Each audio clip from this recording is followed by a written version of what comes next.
ஒரு பாடசாலையின் விளையாட்டு போட்டியிலே சோடிக்க முடியாது. பாடசாலை விளையாட்டு போட்டி நடத்தினால் பயங்கரவாத தடை சட்டம், பாடினால் பயங்கரவாத தடை சட்டம், பேசினால் பயங்கரவாத தடை சட்டம், ஒன்று கூடினால் பயங்கரவாத தடை சட்டம். இந்த நாட்டில் நீங்கள் என்ன நல்லிணக்கம் சொல்லுகிறீர்கள்? இங்கே நீதி அமைச்சர் அவர்கள் இருக்கிறார், கௌரவ அமைச்சர்கள் இருக்கிறீர்கள். தயவு செய்து சிந்தித்து பாருங்கள். இந்த சட்டத்தால் பாதிக்கப்பட்டவர்கள் நீங்கள் என்று நாங்கள் சொல்லுகிறோம். கதிராமத்து அழகி, மனம்பேரி உட்பட பலரை கொன்று நிர்வாணமாக்கி ரோட்டில் இழுத்து சென்று சுட்டு படுகொலை செய்த இந்த நாட்டினுடைய வரலாறு, எங்களுடைய சகோதரிகள் சகோதரர்கள் மிக மோசமாக கொல்லப்படுவதற்கும், இறுதி யுத்தத்தை கோட்டபாய ராஜபக்ச அவர்கள் இந்த மண்ணிலே முள்ளிவாய்க்காலில் 4 லட்சம் மக்கள் இருந்த பொழுது 75,000 பேர் தான் இருக்கிறார்கள் என்று கூறி உணவு அனுப்பாமல், மருந்து அனுப்பாமல், கொத்து குண்டுகளையும் பொஸ்பரஸ் குண்டுகளையும் வீசி அந்த மக்களை கொடூரமாக கொலை செய்த குருந்தூர் மலையிலே பிகாரை கட்ட வேண்டாம் என்று நீதிமன்றம் கட்டளையிட்ட பிற்பாடும் பிக்குமார்களால் அங்கே நீதிமன்ற கட்டளையை மீறி அந்த இடத்திலே விகாரை கட்டப்பட்டது. அரசாங்கத்தினால் இதுவரை அதனை தடுக்க முடிந்திருக்கிறதா? அதனை தடுக்க முயன்ற நீதவானை பழி வாங்கினீர்கள். அவர் நாட்டை விட்டு ஓட வேண்டிய நிலைக்கு நீதியரசர் சுவர்ணராஜா நாட்டை விட்டே போனார். அலெக்ஸ் ராஜா தீர்ப்பு வழங்குகின்ற பொழுது, நீதியை வழங்குகிற பொழுது நீதிக்கு புறம்பாக ஒரு கோரமான அகோரமான ஆட்சிக்காக அவரை யாழ்ப்பாணத்தில் இருந்து நீங்கள் மாற்றியிருக்கிறீர்கள். இது ஒரு மிகப்பெரிய வன்முறை. இந்த நாட்டில் நடைபெறுகின்ற மிகவும் மோசமான ஒரு காரியம்.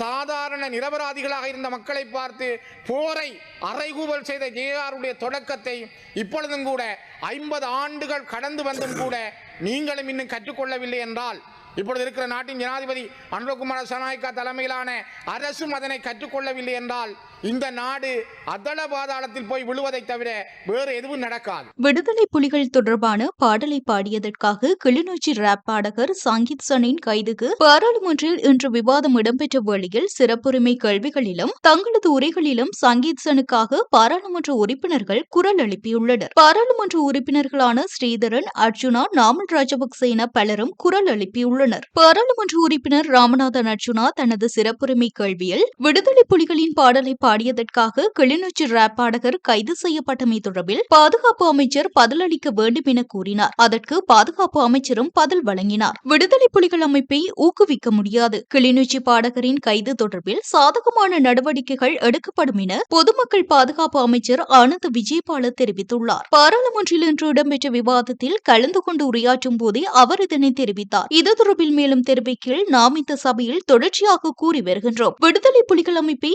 ஊக்குவிக்கும் வகையிலான எவ்வித செயற்பாடுகளுக்கும் இங்கு இடமளிக்க முடியாது. இருப்பினும் அவர்கள் தங்களின் மறைந்த உறவினர்களை நினைவு கூறுவது உள்ளிட்ட காரியங்களை செய்வதற்கு அவர்களுக்கு உரிமை உண்டு. கிளிநொச்சியில் இந்த விடுதலை புலிகள் அமைப்பினால் பாடப்பட்ட ஒரு பாடலை பாடியது அல்லது அதனை முகநூலில் பதிவேற்றியது தொடர்பில்தான் இந்த கைது நடவடிக்கை இடம்பெற்றது. இது சம்பந்தமாக இன்று பிற்பகல் 2 மணியளவில் சட்டமா அதிபர் மற்றும் போலீஸ் மா அதிபர் ஆகியோருடன் ஒரு கலந்துரையாடல் உள்ளது. அதன் பின்னர் இதற்கான முறையான சாதகமான நடவடிக்கைகள் எடுக்கப்படும் என எதிர்பார்க்கின்றோம் என தெரிவித்தார். சட்டம் 27(2) 2வது பந்தி 92(1) 1வது பந்தி. உங்களுக்கு தெரியும் சபாநாயகர் அவர்களே, கிளிநொச்சியிலே தமிழீழ விடுதலை புலிகளுடைய பாடலை பாடியதாக அந்த தமிழீழ விடுதலை புலிக்கு சற்றுமே சம்பந்தம் இல்லாத சங்கீர்த்தன் என்று சொல்லப்படுகின்ற நபர் வந்து பயங்கரவாத தடை சட்டத்திலே தடை செய்யப்பட்டிருக்கிறார். தொடர்பாக ප්‍රවර්ධන වෙන ආකාරයේ ක්‍රියාකාරකම් වලට ඉඩ කඩක් නැහැ. එහෙත් උන්ට උන්ගේ මියගිය ඥාතින් ස්මරණය කිරීම ඇතුළු කාර්යයන් කරන්න හැකියාව තියෙනවා කියලා. කිලිනොච්චියේදී මේ LTT සංවිධානය විසින් ගායනා කරන ලැබූ ගීතයක් ගායනා කිරීම නැත්නම් Facebook වෙත අප්ලෝඩ් කිරීම සම්බන්ධයෙන් තමයි මේ අත්අඩංගුවට ගැනීම සිද්ධ වෙලා තියෙන්නේ. මේ සම්බන්ධයෙන් අද දෙකට පමණ நீதிபதித்துவமா எக்க போலீஸ் பத்திரிகையாக சாக்கச்சாவத் තියෙනවා. ඒ සාකච්ඡාවෙන් පස්සේ ඒ සඳහා වූ සාධනීය ක්‍රියාමාර්ග ගන්න අපි අපේක්ෂා කරනවා. வடக்கு மாகாண சபை தேர்தலின் போது அரசாங்க கட்சி விடுதலை புலிகளின் சித்தாந்தத்தை ஊக்குவிக்கும் பாடல்களை பயன்படுத்தியதாக ஆதாரங்கள் குறிப்பிடுகின்றன. ஆனால் கிளிநொச்சியைச் சேர்ந்த சங்கீத் சன் என்ற இளைஞன் அத்தகைய ராப் பாடல் ஒன்றை வெளியிட்டதற்காக பயங்கரவாத தடை சட்டத்தின் கீழ் கைது செய்யப்பட்டுள்ளார். அரசாங்கத்தின் இந்த பாரபட்சமான நடவடிக்கை கடுமையாக கண்டிக்கப்பட்டுள்ளது என பாராளுமன்ற உறுப்பினர் நாமல் ராஜபக்ச தெரிவித்துள்ளார். රටේ වතුකරේ අනාරක්ෂිත ප්‍රදේශවල ජනතාවට ඉඩම් ටික පෙන්වන්න ආණ්ඩුව මැදිහත් වෙන්නේ නැහැ. ඇයි හාම්පුතාලට කතා කරන්න බෑනේ? මොකද හාම්පුතාල ආණ්ඩුවත් එක්ක සම්බන්ධයි.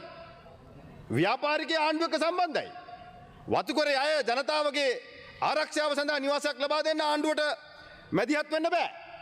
காலத்தின் செய்தியை கண்ணாடியாக சொல்லும் இளைஞன் என்று பயங்கரவாத தடைச்சட்டத்தின் கீழ் கைது செய்யப்பட்டு இன்று சிறையில் அடைக்கப்பட்டுள்ளார். இது வரலாற்றிலே ஒரு துயரமான சம்பவம் என பாராளுமன்ற உறுப்பினர் சிவஞானம் ஸ்ரீதரன் தெரிவித்துள்ளார். பாராளுமன்றில் இன்றைய விவாதத்தில் தனது உரையில் கிளிநொச்சி ராப் பாடகர் சங்கீத்சன் கைது செய்யப்பட்டதற்கு கண்டனம் வெளியிட்டு அவர் விடுதலை செய்யப்பட வேண்டும் என்று சீற்றமாக வலியுறுத்தியுள்ளார். இது தொடர்பில் அவர் மேலும் தெரிவிக்கையில், அவசரகால சட்டத்தோடு சேர்ந்த வகையில் நீடிப்பு செய்வதற்கான பிரேரணையை ஜனாதிபதியினால் கொண்டு வரப்பட்டிருக்கிற இந்த சூழலில் இந்த நாட்டிலே பல்வேறுபட்ட துயர நிகழ்வுகளும் துன்பங்களும் பயங்கரவாத தடைச்சட்டத்தின் ஊடாக கொண்டு வரப்பட்டிருக்கிற இந்த காலச்சூழல் மிகவும் பயங்கரமானதாக இந்த நாட்டிலே இருக்கின்றது. குறிப்பாக கடந்த வாரம் யாழ்ப்பாணத்திலே வைத்து கிளிநொச்சி உதயநகர் கிழக்கு கிளிநொச்சியைச் சேர்ந்த கணேஷ்குமார் சங்கீத்சன் அவர்கள் கைது செய்யப்பட்டார்கள் பயங்கரவாத தடைச்சட்டத்தின் கீழ். இந்த நாட்டில் ஒரு பாடல் பாடியதற்காக ஒரு காலத்தின் செய்தியை கண்ணாடியாக சொல்லுகின்ற ஒரு கலைஞன் பயங்கரவாத தடைச்சட்டத்தின் கீழ் கைது செய்யப்பட்டு இன்று சிறையிலே அடைக்கப்பட்டிருக்கிறார். இது மிகவும் வரலாற்றிலே ஒரு துயரமான சம்பவம்.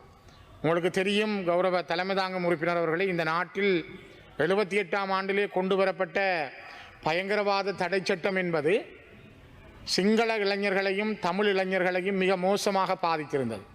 இன்று அரசமைத்திருக்கிற ஜேவிபி என்பிபியாக இருக்கலாம் மாற்றம் பெற்றிருந்தாலும் கூட 60,000க்கும் மேற்பட்ட சிங்கள இளைஞர்களும் யுவதிகளும் மிக மோசமாக படுகொலை செய்யப்படுவதற்கும் இந்த நாட்டிலே மிக மோசமாக அழிக்கப்படுவதற்கும் இந்த பயங்கரவாத தடை சட்டத்தை அப்போதிருந்த ஐக்கிய தேசிய கட்சி அரசாங்கத்தைச் சேர்ந்த ஜேஆர் ஜெயவர்தன, பிரேமதாசா போன்றவர்கள் மிக கொடூரமாக அதனை பயன்படுத்தி இருந்தார்கள்.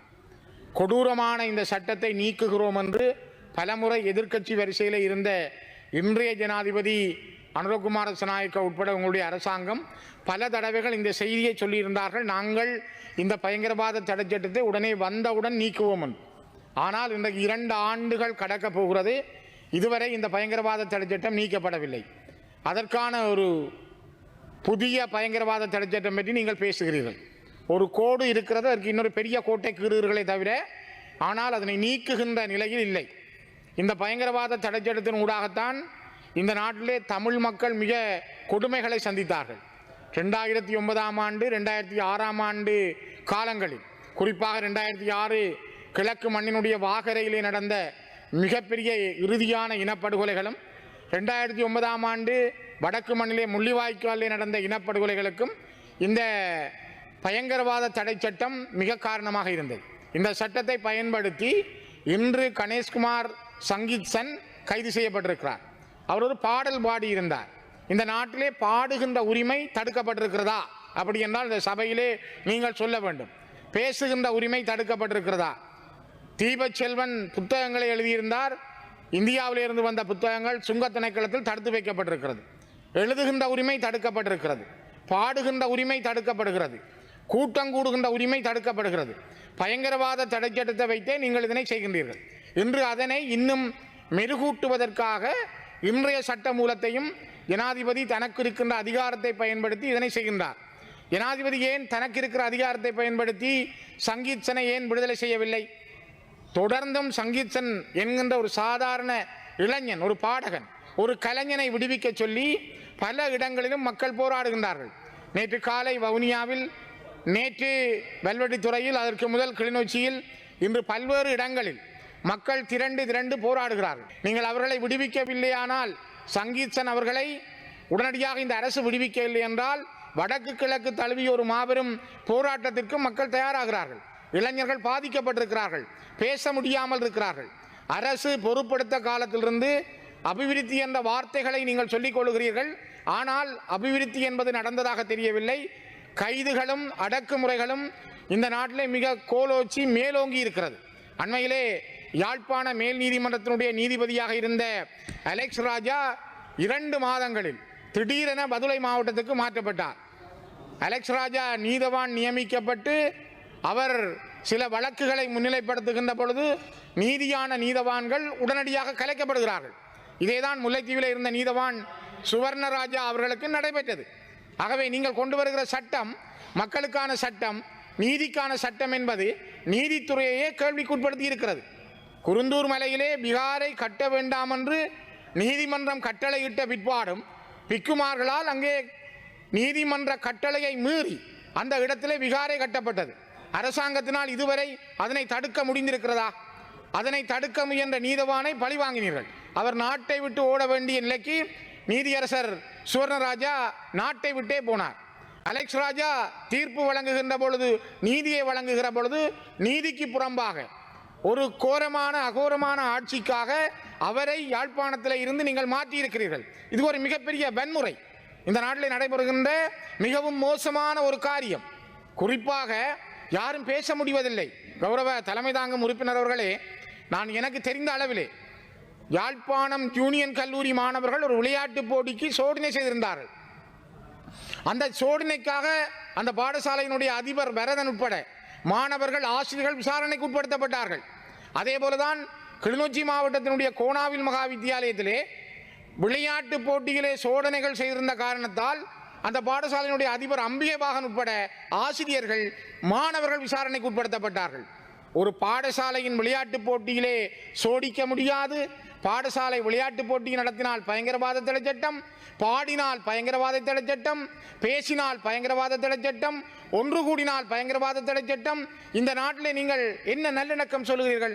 இங்கே நீதி அமைச்சர் அவர்கள் இருக்கிறார், கௌரவ அமைச்சர்கள் இருக்கிறீர்கள். தயவு செய்து சிந்தித்து பாருங்கள். இந்த சட்டத்தால் பாதிக்கப்பட்டவர்கள் நீங்கள் என்று நாங்கள் சொல்லுகிறோம்.